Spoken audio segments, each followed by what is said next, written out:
Homeopathy बरोबर company जे काही नवीन सुधारित औषधं काढते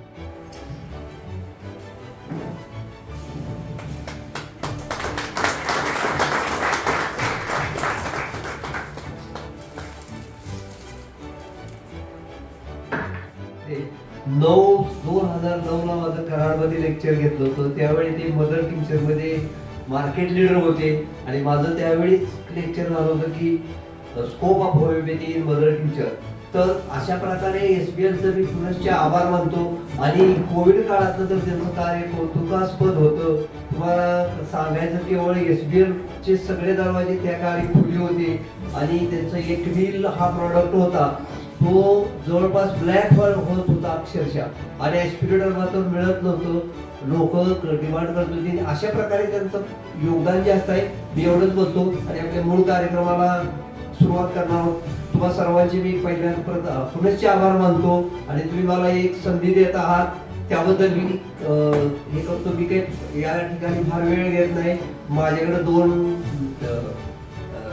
प्रोग्राम आहेत 30-30 मिनिटाचे असतील. आपण एक मध्ये हॉल घेऊन हे करूया. पण माझं म्हणणं आहे फक्त बारकाईने तुम्ही त्याचा अभ्यास करा आणि मेन जे आहे ते यूज ऑफ मदर टिंक्चर्स महत्वाचा असा विषय आहे की जो साधारण कुणी स्वीकारत नाही सहजी. त्या विषयाला मी तुम्हाला सायंटिफिकली कसं हे करता येतं हे दाखवणार आहे आणि मी आपल्या कार्यक्रमाला सुरुवात करतो. आपण सर्वांचे पुनश्च आभार. Practice homeopathy like allopathy learn homeopathy instantly आणि त्यामध्ये माझं इंट्रोडक्शन वगैरे आता झालेलं आहे.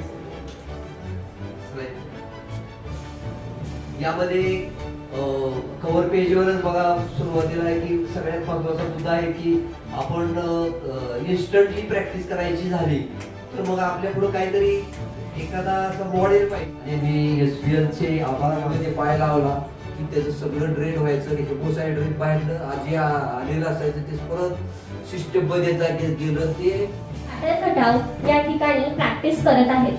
त्यांच्या सर्वात जास्त गाव असतात आणि आपण असं करू शकतो का?